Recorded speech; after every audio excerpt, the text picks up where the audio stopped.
não conseguirão. Ele respondeu: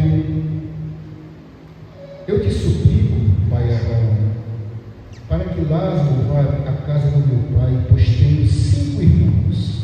Deixa que ele os avise, a fim de que não venham também para este lugar de tormento. Abraão respondeu: eles têm Moisés e os profetas, que os ouçam. Não, pai Abraão, disse ele, mas se alguém dentre os mortos for até ele, eles se arrependerão. Abraão respondeu então: se não ouvem a Moisés e os profetas, tampouco se deixarão convencer, ainda que ressuscitem algum dentre os mortos. Pode estar à vontade. Como nós dissemos, vamos tratar desse contraste da vida e da morte. Para isso, os nossos diálogos estão se aproximando com os eventos. Nós convidamos a igreja para estar de pé, acompanhando.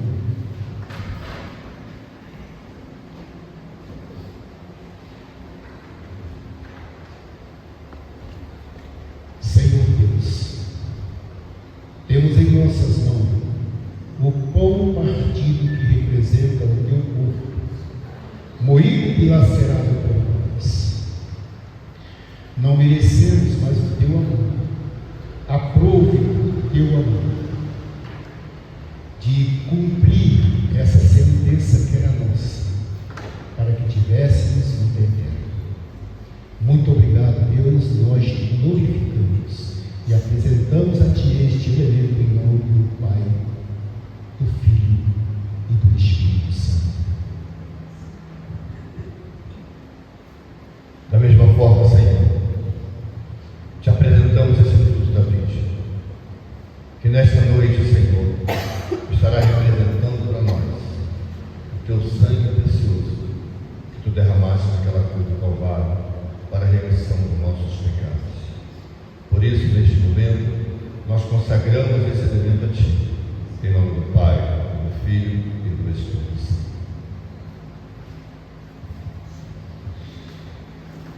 Pode ficar à vontade. Querido, sempre que nós falamos do Evangelho de Lucas, aliás, tem sido o meu Evangelho de leitura quase que diária. Eu não digo preferido porque eu gosto mais do livro de João. Mas sempre que nós falamos em Lucas, nós lembramos que o escritor do Evangelho, Lucas, ele também é o escritor de Atos dos Apóstolos. E isso foi um projeto que ele teve com certo homem rico da sua época, chamado Timóteo. E a pretensão de Lucas era mostrar a Timóteo falei o nome do rapaz agora, era evangelizá-lo, mostrando por documentos, não como temos hoje, mas por testemunhas acerca do ministério de Jesus. E aqui nesse capítulo 6, ele fala, entre outras coisas, de uma relação muito importante que qualquer ser humano pode vivenciar, e não era diferente naquela época. Ele fala de um administrador astuto, ele fala acerca da lei dos profetas, ele fala de alguém que estava entre dois pensamentos, e ele diz que não pode servir a dois senhores, ou serve a Deus ou serve a mamãe. E então aqui ele continuando, no meio das palavras, aliás, há uma grande briga teológica aí, alguns especialistas dizem que esse versículo 19, no capítulo 16, não é uma parábola, mas para mim ela atende de uma parábola. A única exceção é que tem um nome, Lázaro. As parábolas não têm nome. E não está escrito assim, e disse Jesus uma parábola. Mas por restante, para mim é uma parábola. Então, no meio dessas parábolas, Jesus falou de uma realidade que eu creio é uma dúvida ainda muito grande entre nós. E eu não ficaria assustado, porque até sobre a ceia existem pessoas com dúvidas. Então ele disse que havia um homem muito rico e que ele se vestia de púrpura e de linho fino. A primeira coisa que nos vem na palavra de Jesus é a acentuação de um homem rico. E não era um rico qualquer, porque ele se vestia de púrpura. E quem se vestia de púrpura na época de Jesus eram os reis, eram as pessoas que eram muito ricas. E o linho fino, além dessa reportação, a riqueza, a requinte, a elegância, tem também o aspecto espiritual da pureza, linho branco. E Jesus ainda fala de muito luxo, ou seja, é como se na casa desse homem todos os dias houvesse festas e ali ele se regalava com os seus convidados. Aí Jesus bruscamente deixa de falar do homem rico e fala que no portão desse homem havia uma certa pessoa, e essa pessoa tinha um nome, Lázaro. E esse camarada, ele era um mendigo. Ele devia cheirar mal. Ele não tinha posses. E além do mais, fala que ele tinha chagas profundas. Mas apesar da pobreza, do mau cheiro, das chagas que deviam incomodá-lo todas as horas, ele tinha desejos e sonhos como qualquer um, e o sonho de Lázaro era comer das migalhas que caíam na mesa do rico. Enquanto o rico estava pensando em outras coisas, Lázaro apenas olhava do portão à mesa e via as migalhas e tinha vontade de comer. E é interessante que a Bíblia ainda acentua que havia cães, devia ser os cães de guarda do rico, que era muito rico, deveria ter animais de proteção. Esses animais, eles simpatizavam com Lázaro e vinham até Lázaro e lambiam as feridas.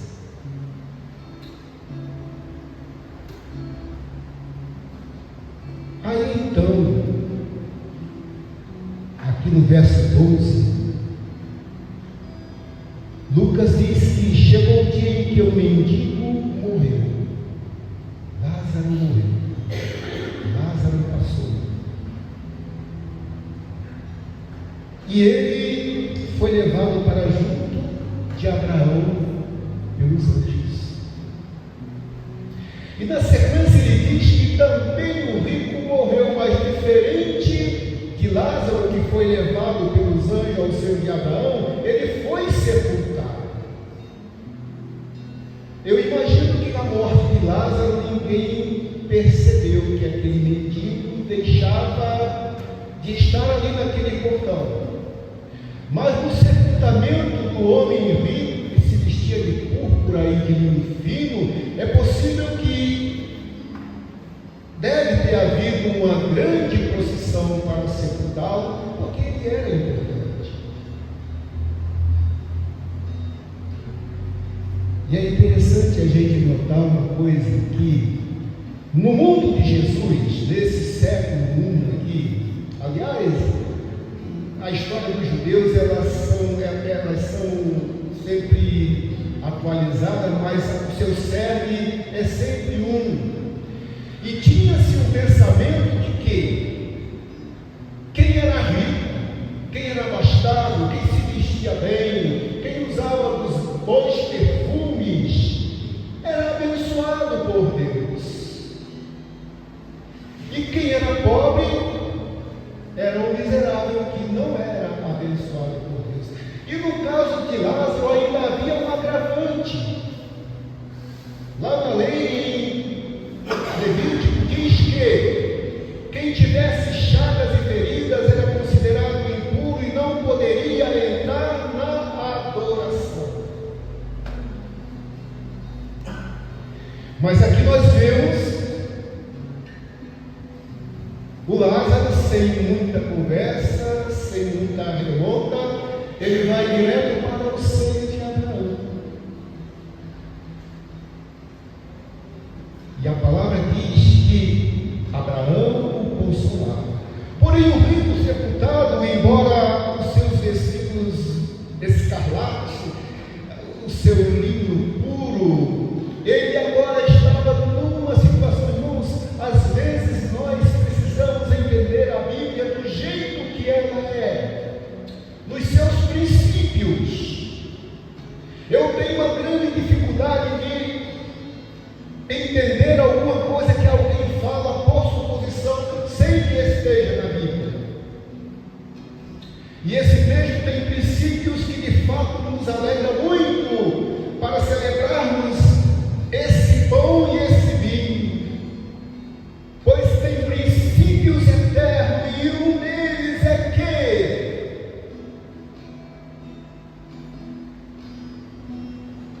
o rico, apesar de toda a sua facilidade, apesar de todos os seus bens, todos os seus conhecimentos, ele agora olhava para cima.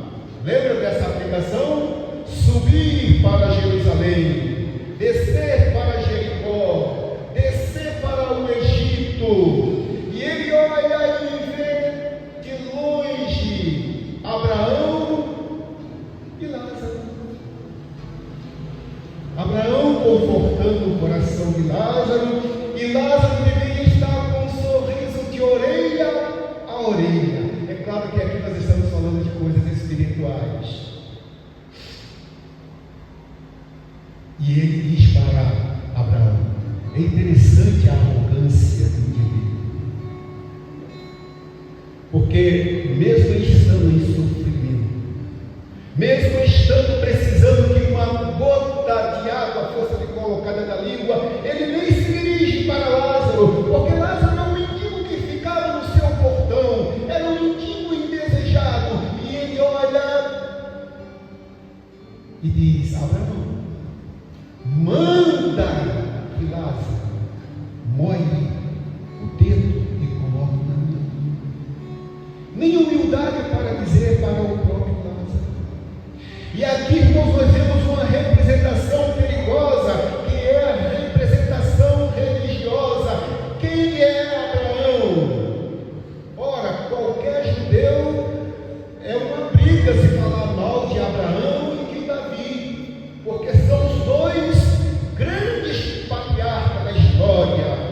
Mas ali estava representada a religião, porque o homem sem Deus, ele não reconhece a sua insuficiência, ele chega diante da mesa do Senhor como se tivesse um rei na barriga, ao contrário de chegar diante da mesa e nem levantar os olhos para os céus e dizer, Senhor, obrigado, obrigado por causa da minha miserabilidade, mas também pelo teu grande amor, que é maior do que os meus erros, é maior do que os meus pecados, é maior que as minhas incertezas. Princípio. É por isso, irmãos, que eu digo para vocês, eu não tenho medo da morte em nenhum momento. Aliás, eu estou lembrando das palavras de Paulo, morrer para mim é lucro, porque ele sabia da grandeza que o esperava.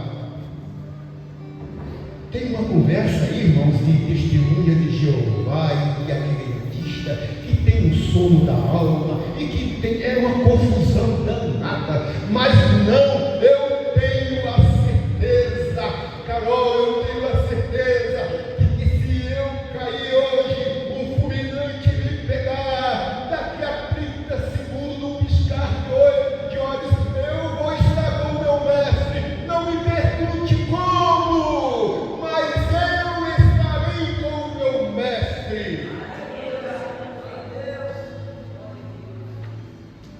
Aí o camarada, sem nenhuma humildade, é isso que a religião faz.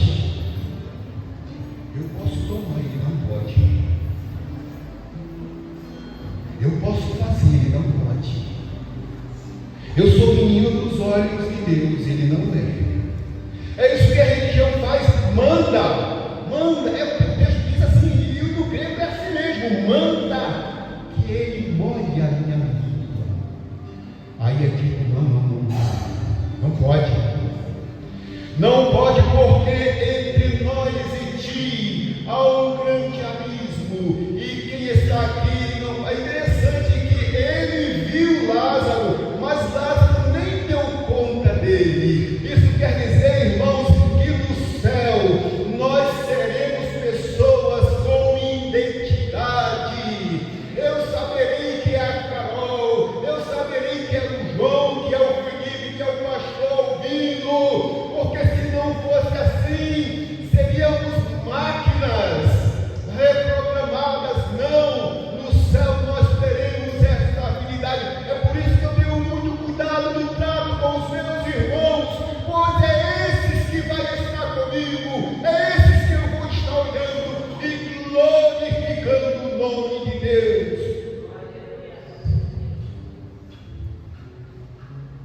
Há um abismo muito grande. Nem você tem aqui e nem ele pode dar. Ai, Senhor, mas então, eu estou terminando, tá, irmãos? Ah, Senhor, mas então manda que Lázaro vá lá e fale para os meus 5 irmãos, até que ele caiu em si. E pensou nos outros, porque até então ele só estava pensando no seu umbigo. Eu tenho 5 irmãos, eu não quero que ele venha para cá. E a palavra é não. Aliás, a Bíblia diz lá na carta que aos Hebreus, no capítulo 9 aparece, que o homem é dado a morrer uma só vez. Não tem esse negócio de alma ver nada não, irmãos. Não tem esse negócio de alma ver nada não. Dá para o homem morrer uma vez e depois segue-se o juízo. Aí, não pode. Não pode voltar lá. Mas, Senhor, deixa que faça assim, porque vai haver uma grande reviravolta que eles vão crer. Se Moisés, aliás, agora eu tinha falado para ele, tem Moisés e os profetas, se os profetas falar, se o pastor Albino falar, se o Williams falar, não vai ter esse impacto. Agora, se Lázaro ressuscitar e chegar lá, um morto, eles vão acreditar. Não pode. E agora eu estou lembrando do outro Lázaro, lá de Betânia, que Jesus ressuscitou já com 4 dias, já estava fedendo. E Jesus disse pelo poder da sua palavra: Lázaro, vem para fora. E Lázaro saiu enxutinho da pele nova. E isso foi um pingo d'água para os judeus invejosos decretarem a morte de Jesus. Disseram com maldade: vamos matar Lázaro e ele ao mesmo tempo. Esse era o plano.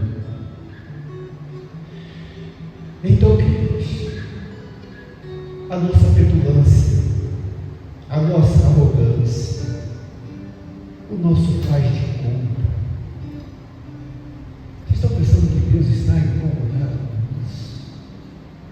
Vê que o cara estava lá no sofrimento e, sabe, a cachola pegando fogo, e quando Deus estava aqui consolando Lázaro, dando aquele abraço gostoso. Eu penso, irmãos, que apesar de ser um mundo espiritual, ele vai ter essa questão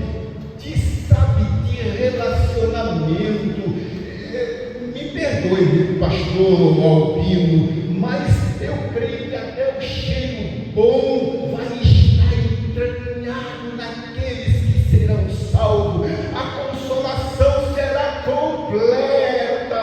E ele disse: você teve tudo que a vida podia lhe oferecer. E falando isso, Jesus estava falando para um grupo de crentes sem vergonhas e cara de pau, que era os fariseus, não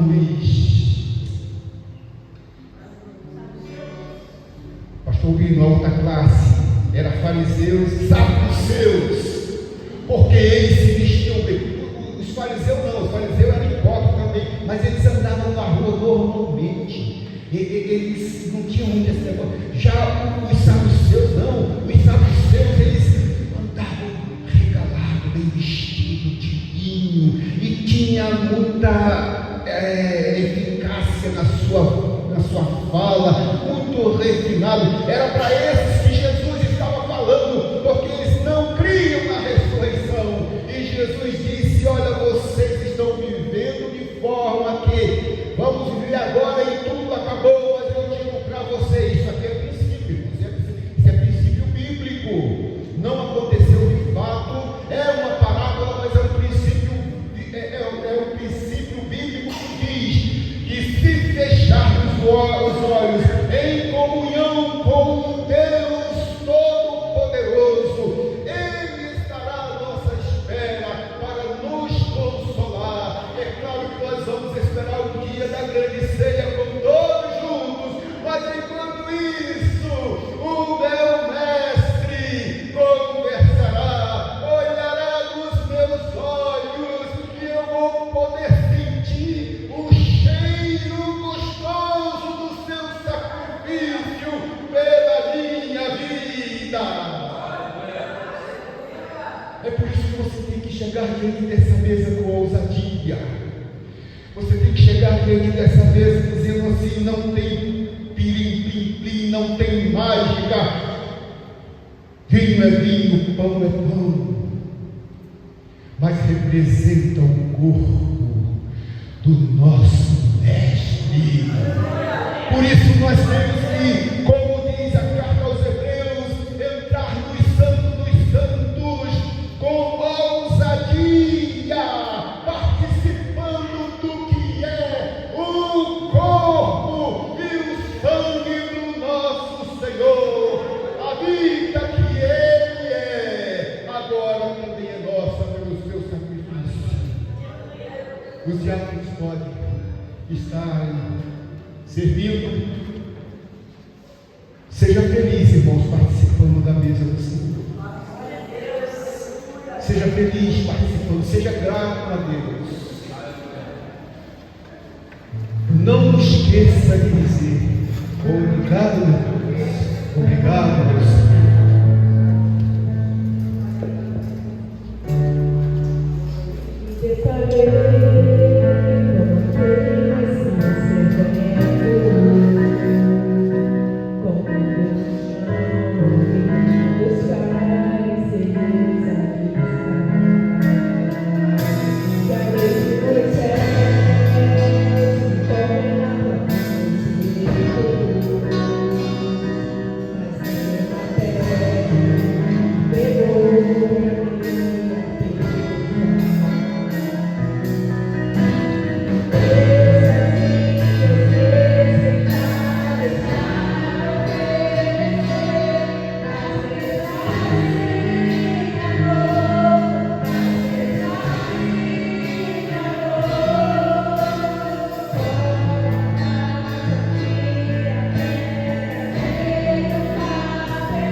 Soberano Deus, eterno Pai, eu te louvo, eu te glorifico, eu exalto o teu nome nesta noite, porque não há outro semelhante a ti, de eternidade, o Senhor é Deus.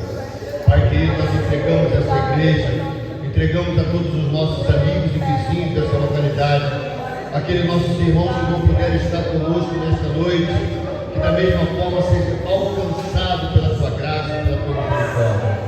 Meu Deus, aqueles que estão enfermos na tua casa, meu Deus, visita neste momento a cada um deles. Meu Deus querido, as portas de emprego sejam abertas para aqueles que não estão trabalhando, que precisam de uma porta de emprego aberta. Senhor, nós te pedimos a ti, ó Deus, abre uma porta de emprego para os teus servos nessa semana. Meu Deus, agora eu te peço em nome de Jesus, que a tua bênção, que a tua unção, que o teu óleo santo nunca deixe de ser derramado sobre a nossa vida. Ó Deus querido, que tu possa estar sempre conosco, aonde colocarmos a planta dos nossos pés.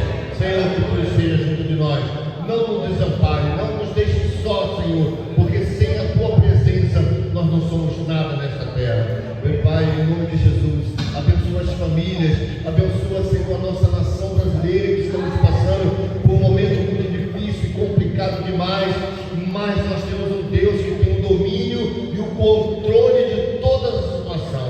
Por isso nós entregamos a nossa nação, o teu Israel, o teu povo, ó Deus, nós entregamos em tuas mãos nessa noite. Agora, Pai querido, em nome de Jesus, abençoa essa nossa semana. Essa semana, ó Deus, que teremos a festa do Nazareno. Meu Deus, que tu possa fazer se manifestar naquele lugar, falando, ó Deus, no nosso coração, recebendo a nossa adoração, o nosso louvor, a nossa declaração de amor aqui naquele lugar. Senhor, seja conosco, dá-nos uma noite de paz, uma semana abençoada, pois assim nós oramos em nome de Jesus. Que o grande amor de Deus Pai, a maravilhosa graça de Jesus Cristo e as doces consolações do maravilhoso Espírito Santo